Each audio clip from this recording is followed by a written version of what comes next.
नमस्कार दोस्तों, आप सभी का स्वागत है कहानी केंद्र में। मेरा नाम है मलय भट्टाचार्य। आज आप सुनेंगे फणीश्वर नाथ रेणु की लिखी कहानी लाल पान की बेगम। इस कहानी को सुनना चाहा है रांची से विजेंद्र कुमार जी ने। तो चलिए कहानी शुरू करते हैं।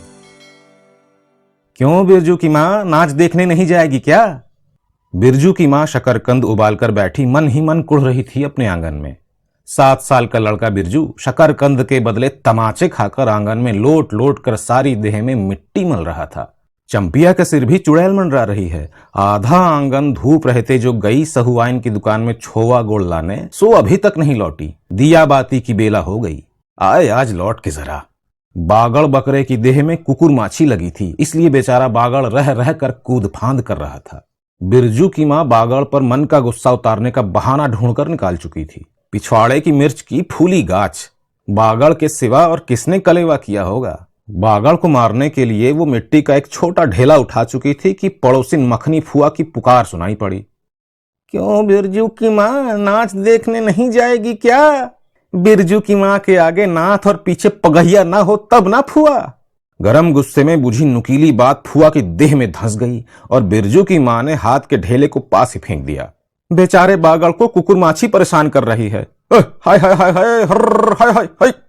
बिरजू ने लेटे ही लेटे बागड़ को एक डंडा लगा दिया। बिरजू की माँ की इच्छा हुई कि जाकर उसी डंडे से बिरजू का भूत भगा दे, किंतु नीम के पास खड़ी परभरनियों की खिलखिलाहट सुनकर रुक गई। बोली, ठहर, तेरे बप्पा ने बड़ा हाथ छुट्टा बना दिया है तुझे। बड़ा हाथ चलता है लोगों पर, ठहर। मखनी फुआ नीम के पास झुकी कमर से घड़ा उतारकर पानी भरकर लौटती परभरनियों में बिरजू की माँ की बहकी हुई बात का इंसाफ करा रही थी। जरा देखो तो इस बिरजू की माँ को। 4 मन पाट का पैसा क्या हुआ, धरती पर पांव ही नहीं पड़ते। निसाफ करो। खुद अपने मुंह से 8 दिन पहले से ही गांव की अली गली में बोलती फिरी है। हाँ, इस बार बिरजू के बप्पा ने कहा है बैलगाड़ी पर बिठाकर बलरामपुर का नाच दिखाने ले जाऊंगा। बैल जब अपने घर है तो 1000 गाड़ी मंगनी मिल जाएगी। सो मैंने अभी टोक दिया। नाच देखने वाली सब तो औन पौन तैयार हो रही हैं, रसोई पानी कर रही है। मेरे मुंह में आग लगे, क्यों मैं टोकने गई। सुनती हो क्या जवाब दिया बिरजू की माँ ने? मखनी फुआ ने अपने पोपले मुंह के होठों को एक ओर मोड़कर ऐंठती हुई बोली निकाली। अरे हाँ, बिरजू की माँ, या के आगे नाथ और पीछे पगहिया ना हो तब ना। जंगी की पुतोहू बिरजू की माँ से नहीं डरती। वो जरा गला खोल कर कहती है, फुआ सर्वे मित्तिल मिंटी अर्थात सर्वे सेटलमेंट के हाकिम के बासा पर फूल छाप किनारे वाली साड़ी पहनकर यदि तू भी भंटा की भेंट चढ़ाती तो तुम्हारे नाम से भी 2-3 बीघा धन हर जमीन का पर्चा कट जाता। फिर तुम्हारे घर भी आज 10 मन सोना बंग पाठ होता, जोड़ा बैल खरीदती, फिर आगे नाथ और पीछे सैकड़ों पगहिया झूलती। जंगी की पुतोहू मोहजोर है, रेलवे स्टेशन के पास की लड़की है। 3 ही महीने हुए गौने की नई बहू होकर आई है और सारे कुरमा टोली की सभी झगड़ालू सासों से एक आध मोर्चा ले चुकी है। उसका ससुर जंगी दागी चोर है, सी किलासी। उसका खसम रंगी कुरमा टोली का नामी लठायत, इसलिए हमेशा सींग खुजाती फिरती है जंगी की पुतोहू। बिरजू की माँ के आंगन में जंगी की पुतोहू की गला खोल बोली गुलेल की गोलियों की तरह दंदनाती हुई आई। बिरजू की माँ ने एक तीखा जवाब खोज कर निकाला, लेकिन मन महसूस कर रह गई। गोबर की ढेरी में कौन धेला फेंके। जीभ की झाल को गले में उतारकर बिरजू की माँ ने अपनी बेटी चंपिया को आवाज दी, अरे चंपिया, आज लौटे तो तेरी मुड़ी मरोड़ कर चूल्हे में झोंकती हूँ। दिन रात बेचाल होती जाती है। गांव में भी तो अब थिएटर बैस्कोप का गीत गाने वाली पतुरिया पुतोहू सब आने लगी हैं। कहीं बैठ के बाजे न मुरलिया सीख रही होगी हर जाई। अरे चंपिया। जंगी की पुतोहू ने बिरजू की माँ की बोली का स्वाद लेकर कमर पर पड़े घड़े को संभाला और मटक कर बोली, चल दीदिया चल, इस मोहल्ले में लाल पान की बेगम बसती है, नहीं जानती? दोपहर दिन और चौपर रात बिजली की बत्ती भक भक जलती है। भक भक बिजली बत्ती की बात सुनकर न जाने क्यों सभी खिलखिलाकर हंस पड़ी। फुआ की टूटी हुई दंत पंक्तियों के बीच से एक मीठी गाली निकली, शैतान की नानी। बिरजू की माँ की आंखों पर मानो किसी ने तेज टॉर्च की रोशनी डालकर चौंधिया दिया। भक भक बिजली बत्ती। 3 साल पहले सर्वे कैंप के बाद गांव की जलन डाही औरतों ने एक कहानी गढ़ के फैलाई थी। चंपिया की माँ के आंगन में रात भर बिजली बत्ती भुक भुकाती थी। चंपिया की मां के आंगन में नाल वाले जूते की छाप घोड़े की टाप की तरह। जलो जलो और जलो। चंपिया की मां के आंगन में चांदी जैसे पाठ सूखते देखकर जलने वाली सब औरतें खलिहान पर सोनोली धान के बोझों को देखकर बैंगन का भुरता हो जाएंगी।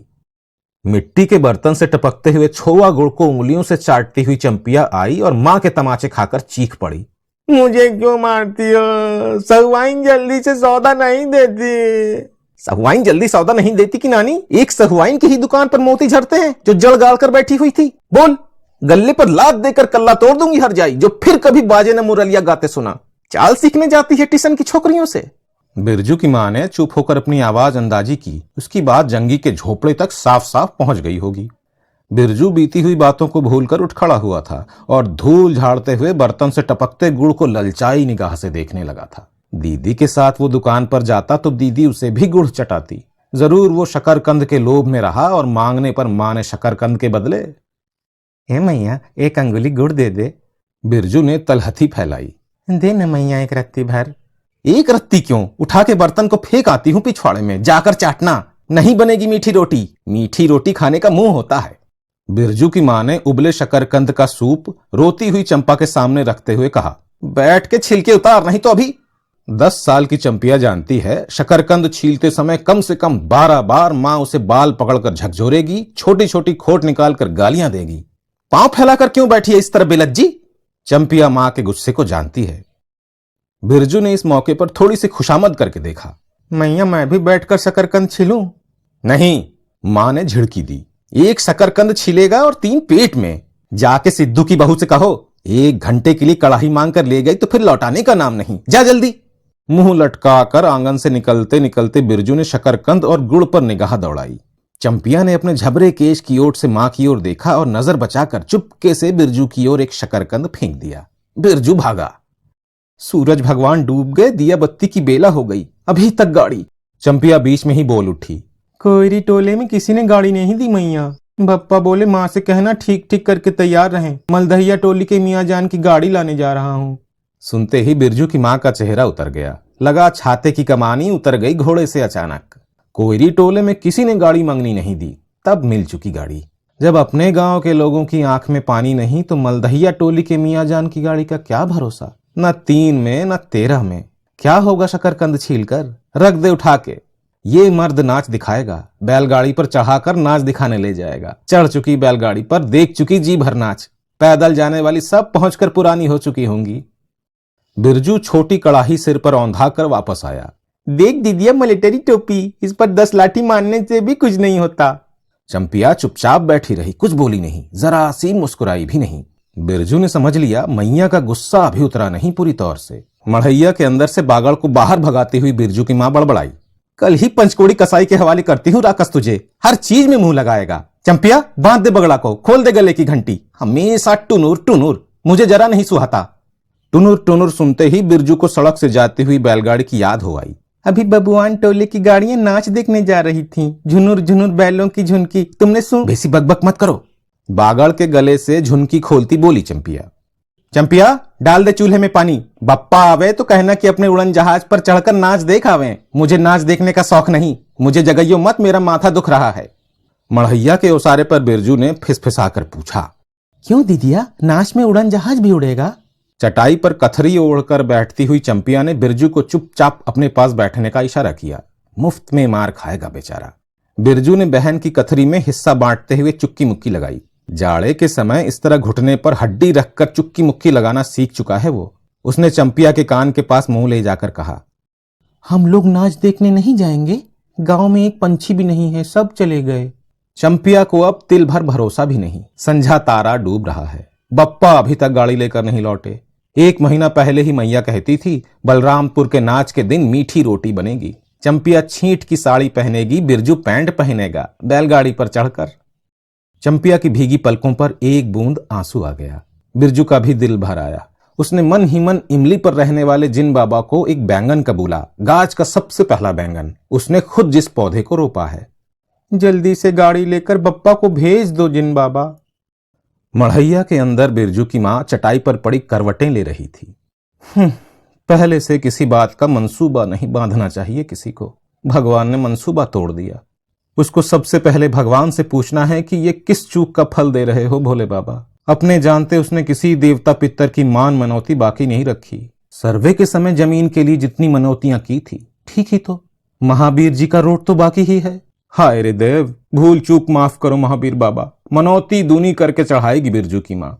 बिरजू की माँ के मन में रह रहकर जंगी की पुतोहू की बातें चुभती हैं। भक भक बिजली बत्ती। चोरी चकारी करने वाले की बेटी पुतोहू जलेगी नहीं। 5 बीघा जमीन क्या हासिल की बिरजू के बप्पा ने, गांव की भाई खौकियों की आंखों में किरकिरी पड़ गई है। खेत में पाट लगा देखकर गांव के लोगों की छाती फटने लगती है। धरती फोड़कर पाट लगा है, बैसाखी बादलों की तरह उमड़ते आ रहे हैं पाट के पौधे, तो अलान तो फलान। इतनी आंखों की धार भला फसल सहे। जहां 15 मन पाट होना चाहिए, सिर्फ 10 मन पाट कटा पर तौल के ओजन हुआ रब्बी भगत के यहाँ। इसमें जलने की बात क्या है भला। बिरजू के बप्पा ने तो पहले ही कुरमा टोली के एक एक आदमी को समझा के कहा था, जिंदगी भर मजदूरी करते रह जाओगे, सर्वे का समय आ रहा है, लाठी कड़ी करो तो 2-4 बीघे जमीन हासिल कर सकते हो। सो गांव की किसी पुतखौरी का भतार सर्वे के समय बाबू साहब के खिलाफ खांसा भी नहीं। बिरजू के बप्पा को कम सहना पड़ा है। बाबू साहब गुस्से से सर्कस नाच के बाघ की तरह उमड़ते रह गए। उनका बड़ा बेटा घर में आग लगाने की धमकी देकर गया। आखिर बाबू साहब ने अपने सबसे छोटे लड़के को भेजा। बिरजू की माँ को मौसी कह के पुकारा। ये जमीन बाबूजी ने मेरे नाम से खरीदी थी, मेरी पढ़ाई लिखाई इसी जमीन की उपज से चलती है। और भी कितनी बातें। खूब मोहना जानता है उतना जरा सा लड़का, जमींदार का बेटा है कि। चंपिया, बिरजू सो गया क्या? आजा बिरजू अंदर, तू भी आजा चंपिया। भला आदमी आए तो जरा एक बार आज। बिरजू के साथ चंपिया अंदर चली गई। ढिबरी बुझा दे, बप्पा बुलाएं तो जवाब मत देना, खपच्ची गिरा देना। भला आदमी रे भला आदमी, मुंह देखो जरा इस मर्द का। बिरजू की मां दिन रात मंझा ना देती रहती तो ले चुके थे जमीन। रोज आकर माथा पकड़े बैठ जाएं। मुझे जमीन नहीं लेनी है बिरजू की मां, मजूरी ही अच्छी। जवाब देती बिरजू की मां खूब सोच समझ के। छोड़ दो, जब तुम्हारा कलेजा ही थिर नहीं होता तो और क्या होगा। जोरू जमीन जोर के, नहीं तो किसी और के। बिरजू के बाप पर बहुत तेजी से गुस्सा चढ़ता है, बढ़ता ही जाता है। बिरजू की मां का भाग ही खराब है जो ऐसे गोबर गणेश घर वाला मिला उसे। कौन सा शौक मौज दिया है उसके मर्द ने। कोल्हू के बैल की तरह खटकर सारी उम्र काट दी इसके यहाँ। कभी 1 पैसे की जलेबी भी ला कर दी उसके खसम ने। पाठ का दाम भगत के यहां से लेकर बाहर ही बाहर बैल हट्टा चले गए। बिरजू की मां को एक बार नमरी लोट देखने भी नहीं दिया आंख से। बैल खरीद लाए। उसी दिन से गांव में ढिंढोरा पीटने लगे। बिरजू की मां इस बार बैलगाड़ी पर चढ़कर नाच देखने दूसरे की गाड़ी के भरोसे दिखाएगा। अंत में उसे अपने आप पर ही क्रोध हो आया। वो खुद भी कुछ कम नहीं, उसकी जीभ में आग लगे। बैलगाड़ी पर चढ़कर नाच देखने की लालसा किस कुसमय में उसके मुंह से निकली थी भगवान जाने। फिर आज सुबह से दोपहर तक किसी न किसी बहाने उसने 18 बार बैलगाड़ी पर नाच देखने जाने की चर्चा छेड़ी है। लो खूब देखो नाच। वाह रे नाच, कथरी के नीचे दुशाले का सपना। कल भोरे पानी भरने के लिए जब जाएगी पतली जीभ वाली पतुरिया, सब हंसती आएंगी हंसती जाएंगी, सभी जलते हैं उससे। हाँ, भगवान दाढ़ीजार भी। 2 बच्चों की मां होकर भी वो जस की तस है। उसका घरवाला उसकी बात में रहता है। वो बालों में गरी का तेल डालती है। उसकी अपनी जमीन है किसी के पास एक घूर जमीन भी अपनी इस गांव में। जलेंगे नहीं। 3 बीघे में धान लगा हुआ है अगहनी।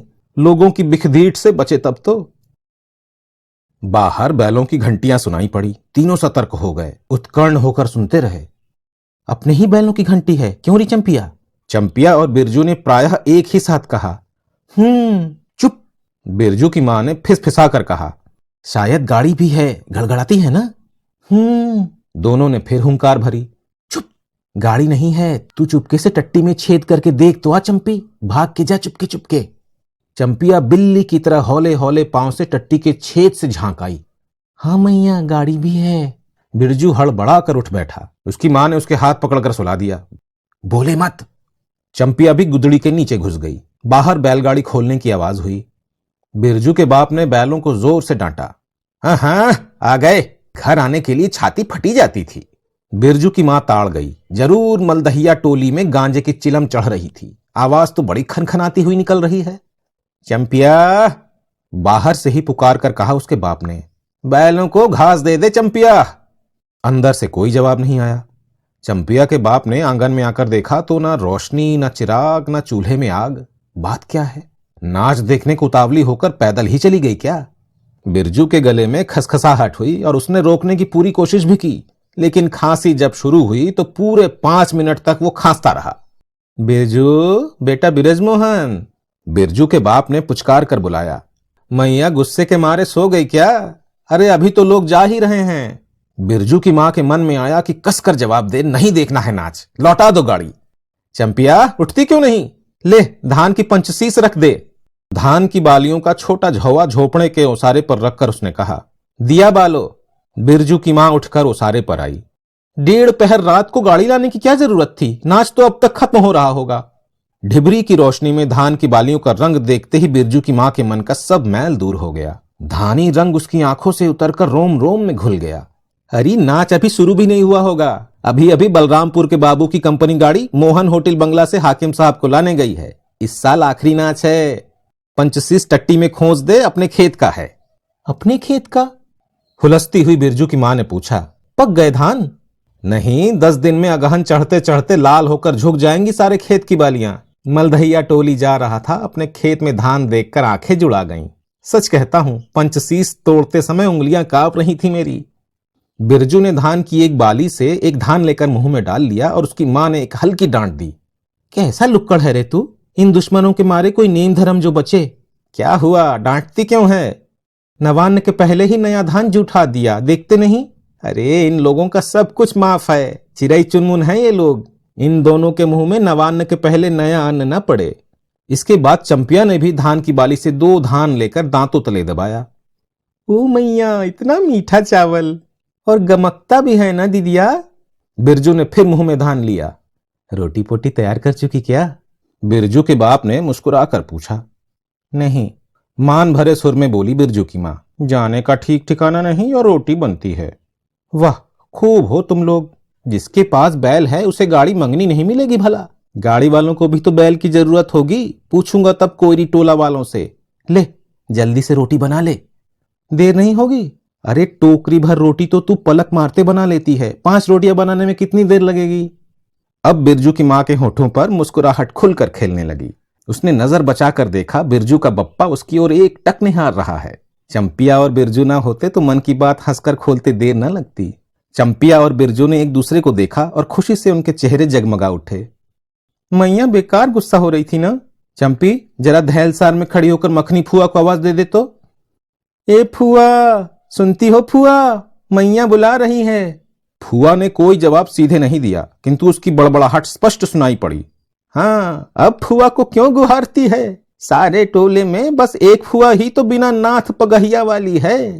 अरे फुआ, बिरजू की मां ने हंसकर जवाब दिया। उस समय बुरा मान गई थी क्या? नाथ पगहिया वाले को आकर देखो, 2 पहर रात गाड़ी लेकर आया है।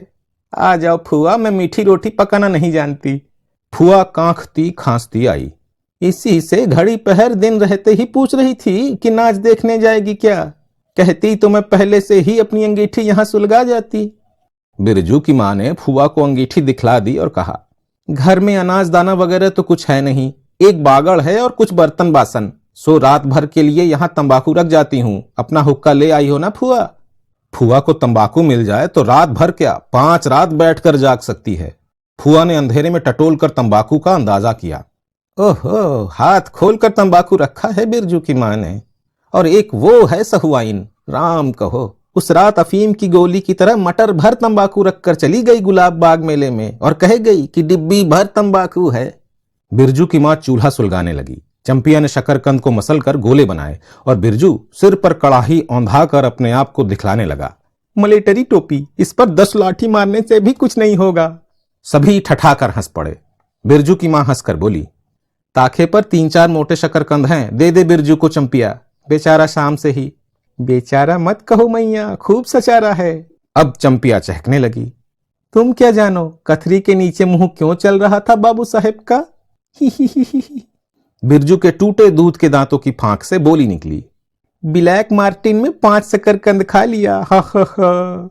सभी फिर ठठाकर हंस पड़े। बिरजू की मां ने फुआ का मन रखने के लिए पूछा, एक कनवा गुड़ है, आधा डाल दूं फुआ? फुआ ने गदगद होकर कहा, अरे शकरकंद तो खुद मीठा होता है, उतना क्यों डालेगी? जब तक दोनों बैल दाना घास खाकर एक दूसरे की देह को जीभ से चाटे, बिरजू की मां तैयार हो गई। चंपिया ने छींट की साड़ी पहनी और बिरजू बटन के अभाव में पैंट पर पटसन की डोरी बंधवाने लगा। बिरजू की मां ने आंगन से निकलकर गांव की ओर कान लगाकर सुनने की चेष्टा की। इतनी देर तक भला पैदल जाने वाले रुके रहेंगे? पूर्णिमा का चांद सिर पर आ गया है। बिरजू की मां ने असली रूपा का मंग टिक्का पहना है आज पहली बार। बिरजू के बप्पा को हो क्या गया है? गाड़ी जोतता क्यों नहीं? मुंह की ओर एकटक देख रहा है मानो नाच की लाल पान। गाड़ी पर बैठते ही बिरजू की मां की देह में एक अजीब गुदगुदी होने लगी। उसने बांस की बल्ली को पकड़कर कहा, गाड़ी पर अभी बहुत जगह है, जरा दाहिनी सड़क से गाड़ी हाँकना। बैल जब दौड़ने लगे और पहिया जब चूं चूं करके घरघराने लगा तो बिरजू से नहीं रहा गया। उड़न जहाज की तरह उड़ाओ बप्पा। गाड़ी जंगी के पिछवाड़े पहुंची। बिरजू की मां ने कहा, जरा जंगी से पूछो ना, उसकी पुतोहू नाच देखने चली गई क्या? गाड़ी रुकते ही जंगी के झोपड़े से आती हुई रोने की आवाज स्पष्ट हो गई। बिरजू के बप्पा ने पूछा, अरे जंगी भाई, काहे कन्ना रोहट हो रहा है आंगन में? जंगी घूर ताप रहा था, बोला, क्या पूछते हो, नंगी बलरामपुर से लौटा नहीं, पुतोहिया नाच देखने कैसे जाए? आसरा देखते देखते उधर गांव की सभी औरतें चली गईं। अरे टिसन वाली, तू रोती काहे है? बिरजू की मां ने पुकार कर कहा, आजा झट से कपड़ा पहनकर, सारी गाड़ी पड़ी हुई है, बेचारी, आजा जल्दी। बगल के झोंपड़े से राधे की बेटी सुनरी ने कहा, काकी गाड़ी में जगह है, मैं भी जाऊंगी। बांस की झाड़ी के उस पार लरेना खवास का घर है, उसकी बहू भी नहीं गई है। गिलट का झुनकी कड़ा पहनकर झमकती आ रही है। आजा आजा, जो बाकी रह गई हैं सब आ जाएं जल्दी।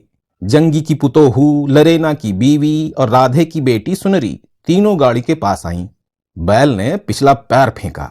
बिरजू के बप्पा ने एक भद्दी गाली दी, साला लताड़ मारकर लंगड़ा बनाएगा पुतोहू को। सभी ठठाकर हंस पड़े। बिरजू के बाप ने घूंघट में झुकी दोनों पुतोहुओं को देखा। उसे अपने खेत की झुकी हुई बालियों की याद आ गई। जंगी की पुतोहू का गौना 3 मास पहले ही हुआ है। गौने की रंगीन साड़ी से कड़वे तेल और लठवा सिंदूर की गंध आ रही है। बिरजू की मां को अपने गौने की याद आई। उसने कपड़े की गठरी से 3 मीठी रोटियां निकाल कर कहा, खा ले एक एक कर, सिमराहा के सरकारी कूप में पानी भी पी लेना। गाड़ी गांव से बाहर होकर धान के खेतों के बगल से जाने लगी। चांदनी कार्तिक की, खेतों से धान के झरते फूलों की गंध आती है। बांस की झाड़ी में कहीं दुधवी की लता फूली है। जंगी की पुतोहू ने एक बीड़ी सुलगाकर बिरजू की मां की ओर बढ़ाई। बिरजू की मां को अचानक याद आई, चंपिया, सुनरी, लरेना की बीवी और जंगी की पुतोहू, ये चारों ही तो गांव में बैस्कोप का गीत गाना जानती हैं खूब। गाड़ी की लीक धन खेतों के बीच से होकर गई है। चारों ओर गौने की साड़ी की खसखसाहट जैसी आवाज होती है। बिरजू की मां के माथे पर मंग टिक्के पर चांदनी छिटकती है। अच्छा, अब एक बैस्कोप का गीत गा तो चंपिया, डरती काहे है, जहां भूल जाओगी बगल में मास्टरनी बैठी ही है। दोनों पुतोहुओं ने तो नहीं, किंतु चंपिया और सुनरी ने खखार कर गला साफ किया। बिरजू के बाप ने बैलों को ललकारा, चल भैया और जरा जोर लगा के गा रे चंपिया, नहीं तो मैं बैलों को धीरे धीरे चलने को कहूंगा। जंगी की पुतोहू ने चंपिया के कान के पास घूंघट ले जाकर कुछ कहा और चंपिया ने धीरे से शुरू किया, चंदा की चांदनी। बिरजू को गोद में लेकर बैठी उसकी मां की इच्छा हुई कि वो भी साथ साथ गीत गाए। बिरजू की मां ने जंगी की पुतोहू की ओर देखा। धीरे धीरे गुनगुना रही है वो भी। कितनी प्यारी पुतोहू है, गौने की साड़ी से एक खास किस्म की गंध निकलती है। ठीक ही तो कहा है उसने। बिरजू की मां बेगम है, लाल पान की बेगम। ये तो कोई बुरी बात नहीं। हाँ, वो सचमुच लाल पान की बेगम है। बिरजू की मां ने अपनी नाक पर दोनों आंखों को केंद्रित करने की चेष्टा करके अपने रूप की झांकी ली। लाल साड़ी की झिलमिल किनारी, मंग टिक्के पर चांद। बिरजू की मां के मन में अब और कोई लालसा नहीं, उसे नींद आ रही है।